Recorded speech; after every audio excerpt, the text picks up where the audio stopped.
Welcome है आप सभी का एक बार फिर से हमारे YouTube channel study with RJ पर। तो आज हम आपके लिए लेके आए हैं अनेक शब्दों के लिए एक शब्द जो आगामी सभी एग्ज़ामों में आपसे पूछे जाते हैं। और जितने अब तक के एग्ज़ाम में पूछे गए हैं उनमें से कुछ क्वेश्चंस को आज हम डिस्कस करते हैं, कुछ को आने वाले लेक्चर्स में डिस्कस करेंगे और देखते हैं कि कौन कौन से क्वेश्चंस आपके लिए इम्पोर्टेंट हो सकते हैं, क्योंकि अधिकांशतः क्वेश्चन आपके प्रीवियस ईयर क्वेश्चन पेपर से रिपीट होते हैं। तो इस वीडियो को आप लोग ज़रूर देखिएगा और एंड तक बने रहिएगा वीडियो में, और कमेंट बॉक्स में बताइएगा कि आपका स्कोर इसमें कितना रहता है। तो चलिए शुरू करते हैं पहले क्वेश्चन के साथ कि जो मुश्किल से प्राप्त हुआ उसे कहते हैं। तो अगर आप इस पर देखेंगे तो इसका राइट आंसर है ऑप्शन सी, दुर्लभ। हम कहते हैं भाई जो मुश्किल से प्राप्त हुआ हो उसे दुर्लभ कहा जाता है, और यहाँ पे इस क्वेश्चन के अनुसार आपको राइट आंसर देखने को मिलेगा ऑप्शन सी। देखिए इसे आप राइट कर सकते हैं। अगला चलते हैं क्वेश्चन नंबर 2 की ओर। अवसर के अनुरूप बदल जाने वाला कहलाता है, यानी अवसर के अनुरूप बदल जाने वाले के लिए किस शब्द का प्रयोग किया जाता है? तो आप कहेंगे ऑप्शन डी, अवसरवादी। अब कभी कभार आपसे एग्ज़ाम में इस क्वेश्चन को रिपीट भी करके ऑप्शन से क्वेश्चन भी बनाया जा सकता है कि अवसरवादी से तात्पर्य है। तो आपको ये दोनों ही चीज़ों में याद होना चाहिए कि अवसर के अनुरूप बदल जाने वाला व्यक्ति अवसरवादी कहलाता है। ठीक, तो इस चीज़ को भी आप थोड़ा सा ध्यान दीजिएगा। आगे चलते हैं नेक्स्ट क्वेश्चन की ओर। भूमि के अंदर की जानकारी रखने वाला व्यक्ति क्या कहलाता है? हम कहते हैं भूगर्भवेत्ता, ऑप्शन ए। इसका राइट आंसर रहेगा भूगर्भवेत्ता। अगला चलते हैं क्वेश्चन नंबर 4 की ओर। रात में विचरण करने वाले प्राणी को कहा जाता है निशाचर, ऑप्शन डी। ये भी आपने काफ़ी बार प्रीवियस ईयर एग्ज़ाम में देखा होगा, तो आई होप आप लोग अच्छे से अपने एमसीक्यूज़ में आगे बढ़ रहे होंगे। नेक्स्ट चलते हैं क्वेश्चन नंबर 5 की ओर। जो खाने योग्य ना हो उसे कहा जाता है? तो याद रखिएगा ऑप्शन ए, अखाद्य। हम कहते हैं जो खाने योग्य नहीं है तो उसके लिए ऑप्शन ए यहाँ पे राइट रहेगा। और चलते हैं ऑप्शन 6 की ओर। जिसके पास घर ना हो उसके लिए किस शब्द का प्रयोग किया जाएगा? तो इसका राइट आंसर रहेगा ऑप्शन बी, अनिकेत। तो यहाँ पे राइट आंसर हो जाएगा आपका ऑप्शन बी, अनिकेत। अब चलते हैं क्वेश्चन नंबर 7 की ओर। 7 में पूछ रहा है कि इंद्रियों को जीत लिया हो जिसने, वाक्यांश के लिए सही विकल्प का चयन कीजिए। अब अधिकांशतः यहाँ सी में चले जाएंगे इंद्रजीत, बट इंद्रजीत इंद्र को जीतने वाला है, ना कि इंद्रियों को जीतने वाला। तो कभी भी आपसे इंद्रियों को जीतने वाले के लिए पूछा जाए तो आपको यहाँ पे ऑप्शन डी के साथ जाना है, जितेंद्रिय। ऑप्शन डी करेंगे इसका राइट आंसर, जितेंद्रिय इसका राइट आंसर रहेगा। अगर चलते हैं क्वेश्चन नंबर 8 की तरफ। अब निम्नलिखित में पूछा गया है कि जो थोड़ा जानता है के लिए सही वाक्यांश के हेतु शब्द क्या रहेगा? कि आपसे पूछ रहा है कि जो थोड़ा जानता है के लिए सही शब्द का चुनाव करिए। तो यहाँ पे जो राइट आंसर रहेगा वो है आपका ऑप्शन बी, अल्पज्ञ। यहाँ पे ऑप्शन बी आपका राइट रहेगा। अब चलते हैं नेक्स्ट की ओर। क्वेश्चन नंबर 9 की ओर चलते हैं। इसमें देखते हैं कि सही विकल्प का चयन करें जो इस लोक की बात करता हो। तो इसका जो राइट आंसर रहेगा वो रहेगा ऑप्शन सी, लौकिक। अभी के बाद लौकिक ना आकर सांसारिक भी अगर ऑप्शन आए तो भी आपका यहाँ पर राइट रहेगा। इस चीज़ को भी आप लोग ध्यान दीजिएगा। आगे चलते हैं क्वेश्चन नंबर 10 की ओर। सही विकल्प का चयन कीजिए जो वाक्यांशों के लिए एक शब्द है आदि से अंत तक। आपसे पूछ रहा है कि आदि से अंत तक के लिए सही विकल्प कौन सा होगा? तो ऑप्शन 10वें का हम बी जाएंगे, अद्योपांत की तरफ, यानी ऑप्शन बी यहाँ पे आपका राइट रहेगा। चलते हैं नेक्स्ट क्वेश्चन की ओर, 11वां। फिर आपसे पूछ रहा है जो सब कुछ जानता हो के लिए सही शब्द का चुनाव करें, तो यहाँ पे आप जाएंगे 11वें के बी की तरफ, सर्वज्ञ। आप कहते हैं सर्वज्ञ से तात्पर्य है जो सब कुछ जानता हो, उसे कहा जाता है सर्वज्ञ। अब चलते हैं नेक्स्ट क्वेश्चन की ओर।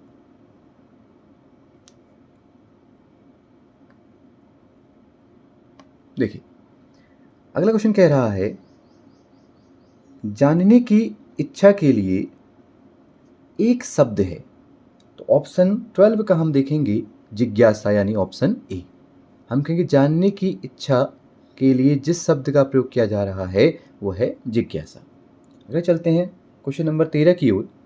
किसी व्यक्ति या वस्तु को न अपनाना वाक्यांश के लिए उपयुक्त शब्द का चयन करिए। तो ऑप्शन 13 का राइट आंसर रहेगा बहिष्कार, यानी ऑप्शन सी। यहाँ पे आप इसे आंसर कर सकते हैं। अगला चलते हैं क्वेश्चन नंबर 14 की ओर। जो देने योग्य है के लिए एक शब्द है, तो ये आप जानते हैं दे। हम कहते हैं भाई देने योग्य व्यक्ति के लिए यहाँ पे राइट आंसर रहेगा ऑप्शन सी। अगला चलते हैं क्वेश्चन नंबर 15 की ओर और इसे पढ़ते हैं कि दूसरों की बातों में दखल देने वाला व्यक्ति के लिए किस शब्द का प्रयोग किया जाएगा, या दूसरों की बातों में दखल देना के लिए एक शब्द होगा। तो ऑप्शन ए हम कहेंगे हस्तक्षेप। ठीक, तो ऑप्शन ए यहाँ पे राइट रहेगा।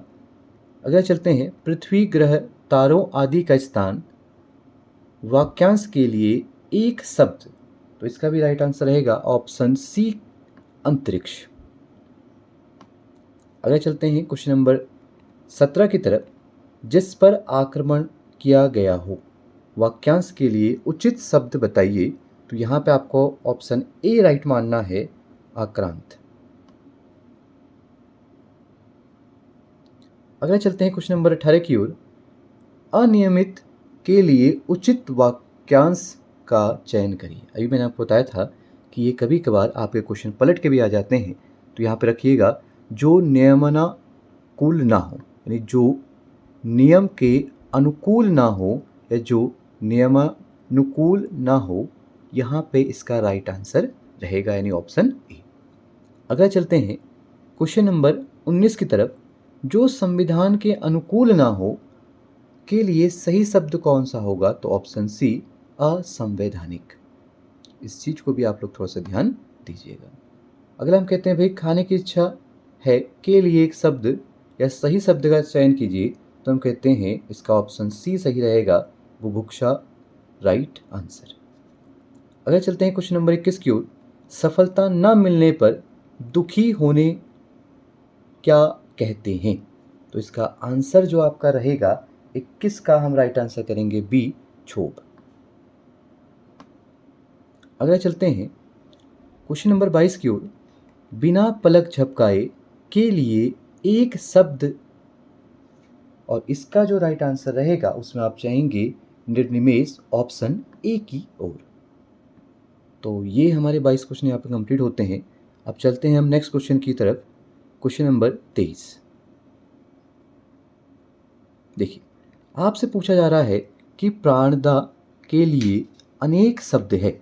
तो यहाँ पे जो 23 है, 23 का राइट आंसर भी आपका ऑप्शन ए रहेगा, जीवन देने वाली दवा को ही आप कहते हैं प्राणदा। अब कभी कभार आपसे क्वेश्चन रिपीट भी किया जा सकता है, इसे पलट कर ऑप्शन से कि जीवन देने वाली दवा के लिए सही शब्द का चयन कीजिए। तो वहाँ पे आपको जो आंसर करना पड़ेगा वो आपका प्राणदा ही ऑप्शन रहेगा। अगला चलते हैं क्वेश्चन नंबर 24 की ओर। 24वां क्वेश्चन है जो कम खर्च करता हो के लिए सही शब्द का चयन कीजिए। तो यहाँ पे ऑप्शन बी आपका राइट रहेगा, मित व्यय। यहाँ पे आप लोग ऑप्शन बी के साथ जा सकते हैं। नेक्स्ट चलते हैं क्वेश्चन नंबर 25 की ओर। 25 का क्वेश्चन है प्रजा चक्षु के लिए वाक्यांश है। याद रखिए कि जो बुद्धि या ज्ञान जिसका नेत्र हो उसे आप लोग कहते हैं प्रजा चक्षु। तो यहाँ पे 25 का ए राइट आंसर रहेगा, बुद्धि या ज्ञान जिसका नेत्र हो उसी को कहा जाता है प्रजा चक्षु। अब चलते हैं नेक्स्ट क्वेश्चन की ओर। Question number 16। जिसकी कोई उपमा ना दी जा सके के लिए सही शब्द क्या होगा। यहाँ पे आपको 4 ऑप्शन दिए गए हैं इसमें से ऑप्शन बी आपका राइट रहेगा, अनुपम। अब चलते हैं नेक्स्ट क्वेश्चन की ओर। क्वेश्चन नंबर 27, पैसे से जीवन जीने की इच्छा बलवती होती है, रेखांकित वाक्यांश के लिए एक शब्द। यानी जीवन जीने की इच्छा के लिए आपसे यहाँ पूछ रहा है कि कौन सा सही रहेगा, तो इसका याद रखिएगा 27 का ऑप्शन सी जी विषय यहाँ पर राइट आंसर आपको देखने को मिलेगा। अब चलते हैं क्वेश्चन नंबर 28 की तरफ। जिनका संबंध आध्यात्म से हो के लिए सही शब्द। अब ये तो आप ऑप्शन देखते ही यहाँ पे एग्जैक्ट कर लेंगे, आध्यात्मिक, ऑप्शन बी। अब चलते हैं नेक्स्ट क्वेश्चन की ओर। क्वेश्चन नंबर 29, अपने जीवन पर स्वयं लिखी कथा वाक्यांश के लिए एक शब्द आप कहते हैं आत्मकथा। जिससे महात्मा गांधी ने अपनी आत्मकथा लिखी है, सत्य के साथ मेरे प्रयोग, उसी प्रकार आप कहते हैं कोई भी व्यक्ति अगर अपनी आत्मकथा लिखता है तो उसको हम कहते हैं अपने जीवन पर लिखी गई कथा, या अपने जीवन पर लिखी गई कथा के जो एक शब्द उचित रहेगा वह है आपकी आत्मकथा। अब चलते हैं नेक्स्ट क्वेश्चन की ओर। क्वेश्चन नंबर 30 की तरफ। जिसे करना बहुत कठिन हो के लिए एक शब्द जो आपका निकल के आएगा वह है ऑप्शन डी, दुष्कर। अब चलते हैं क्वेश्चन नंबर 31 की ओर। 31 में सब कुछ जानने वाला के लिए सही शब्द आपसे पूछा जा रहा है, तो इसका राइट आंसर रहेगा ऑप्शन सी, जिसे आप कहते हैं सर्वज्ञ। अब चलते हैं नेक्स्ट क्वेश्चन की ओर।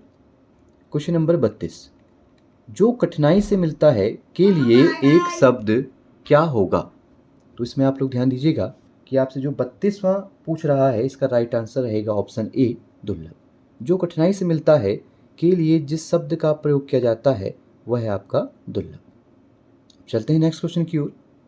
क्वेश्चन नंबर 33,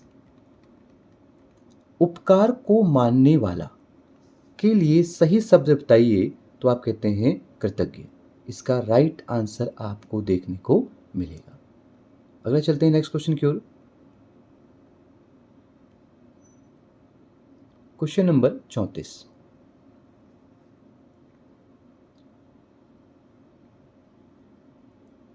गुरु के समीप रहने वाले विद्यार्थी के लिए एक शब्द कौन सा होगा।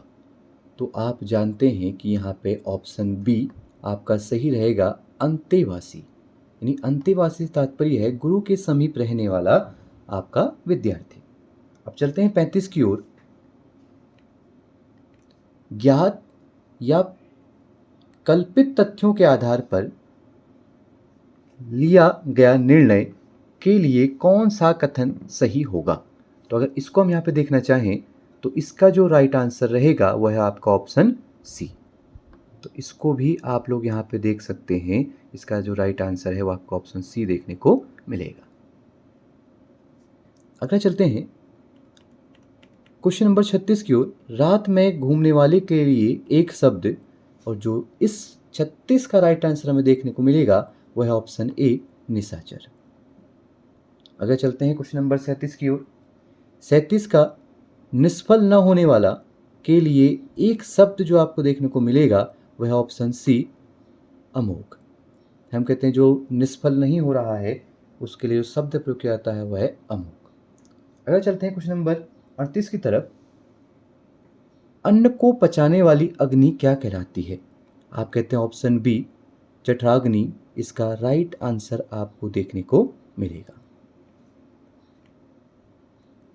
अगर चलते हैं क्वेश्चन नंबर 39 कि देवताओं का उपवन कहलाता है, या देवताओं का उपवन के लिए एक शब्द जो सही है वो है नंदन कानन।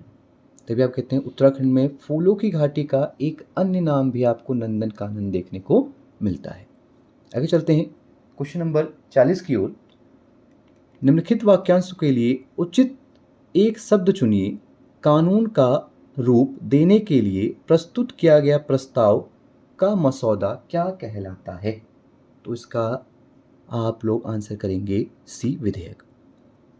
हम कहते हैं कोई भी अगर कानून बन रहा है तो उसका जो प्रारंभिक रूप है या जो उसका कच्चा मसौदा है वो कहलाता है विधेयक, यानी आप जिसे बिल के नाम से भी जानते हैं। हम कहते हैं जब तक किसी बिल पर प्रेसिडेंट यानी राष्ट्रपति महोदय के सिग्नेचर नहीं हो जाते हैं तब तक वो कानून नहीं बनता है, और वो तभी आपका कानून बनेगा जब उस पर प्रेसिडेंट महोदय के सिग्नेचर हो जाएंगे। तो इसलिए इसका राइट आंसर रहेगा ऑप्शन सी। अब चलते हैं नेक्स्ट क्वेश्चन की ओर। कांटों से भरा हुआ के लिए सही शब्द का चुनाव करिए। तो यहाँ पे हम आंसर करेंगे ऑप्शन डी। इसका राइट आंसर हो जाएगा ऑप्शन डी। अब चलते हैं नेक्स्ट क्वेश्चन की ओर। मन को हरने वाला, तो इसका जो राइट आंसर आपको देखने को मिलेगा, इसका भी राइट आंसर आएगा ऑप्शन डी। अब चलते हैं नेक्स्ट क्वेश्चन की ओर।